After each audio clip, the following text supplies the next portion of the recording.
My grandfather Earl was one of those old-school types who valued peace, property, and personal freedom. At 75 years old, he still tended to his yard every morning, leaning on his trusty cane with a smile while watering the flowers my grandmother had planted decades ago. His small home sat just outside a gated neighborhood, where a particularly nosy homeowners association had long tried to expand its power. The funny thing was, Grandpa Earl's property wasn't even part of their HOA. He had bought his land long before the neighborhood was built. His deed proved it. Still, that didn't stop them from trying to intimidate him into compliance with their petty rules. My grandfather would always chuckle at their letters and say, "Let them bark, son. I'm not part of their pack." But one day the barking turned into a vicious bite. It was a warm Saturday afternoon when two men in polo shirts, clipboards in hand, walked up to Grandpa's porch. They introduced themselves as HOA compliance officers, flashing fake badges that looked like something ordered from an online costume store. Grandpa, being sharp as a tack, immediately raised an eyebrow. "You boys must be confused," he said calmly. "This house isn't under your HOA. Never has been. I've got the deed to prove it." But these so-called officers weren't interested in documents or truth. They claimed that his fence color violated neighborhood standards, that his yard clutter needed to be removed, and that he owed fines. When Grandpa stood his ground and told them to leave his property, they escalated. One of the men grabbed his arm, twisting it behind his back as if he were under arrest. My grandfather, frail but stubborn, resisted. In the struggle, they shoved him down onto the porch steps. There was a sickening crack. Fight! Grandpa cried out in pain. His arm had been broken. The men laughed, tossed a fake notice of violation onto his porch, and walked off as if they had just taught an old man a lesson. But what they didn't know was that Grandpa Earl had family who didn't take kindly to people hurting him. "I was the first one," Grandpa called. His voice, normally steady, was shaky. "They hurt me, son. Said they were HOA officers. Broke my arm. I rushed over, helped him into the truck, and drove him straight to the hospital. The X-rays confirmed it a fracture. The doctor fitted him with a cast, and Grandpa, still clutching his pride, muttered, 'I'll be fine, but I want justice.' Justice came in the form of my cousins, the Iron Hounds. That's what they called themselves. A tight-knit biker club known for their loyalty, and let's just say, their hands-on way of dealing with problems. My cousin Jake, their leader, was a mountain of muscle with a long beard and a heart that beat only for family. When I told him what happened, his eyes went cold. Nobody lays a hand on our grandpa and walks away smiling. Within hours, the roar of motorcycles echoed down the street as Jake and the crew showed up. Leather jackets, steel-toed boots, and an aura of pure determination. Grandpa Earl, sitting in his rocking chair with his cast, gave them a nod. Don't kill nobody, but make them regret it. Before launching into action, my cousins did what smart men do. They investigated. Jake and I went back to the neighborhood, pretending to be interested in buying a house. We asked around about the HOA, the officers, and the compliance team. It didn't take long before we got a lead. A resident whispered to us, "Oh, you mean Frank and Derek? They've been running around claiming to be HOA enforcers. Most of us know they're just bullies, friends of the HOA president, trying to scare folks into paying fake fines."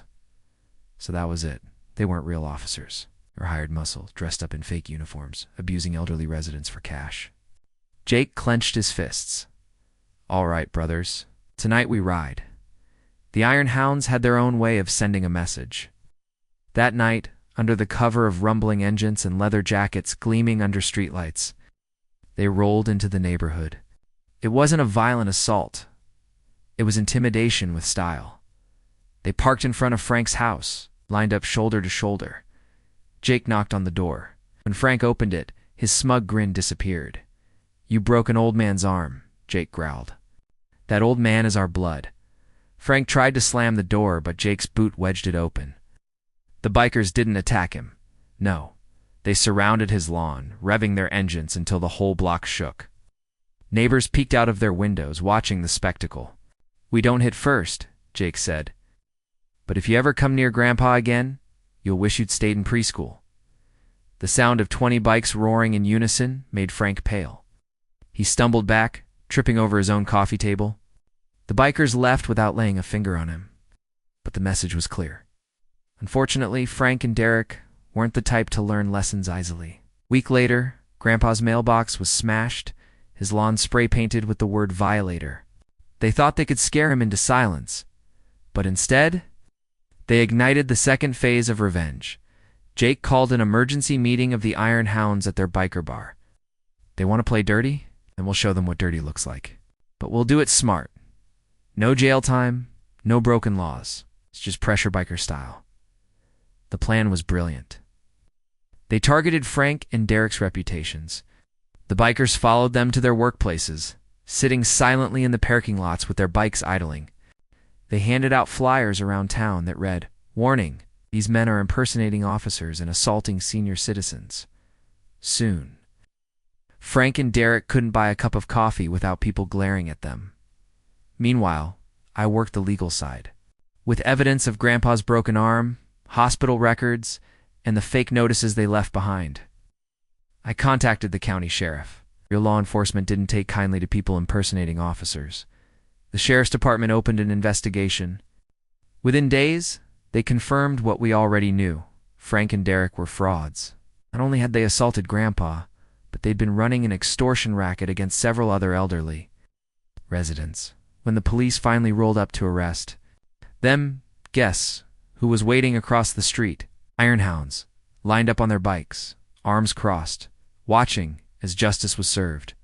Frank and Derek were hauled away in cuffs, shouting about how it was all a misunderstanding. Nobody believed them. But the story didn't end there.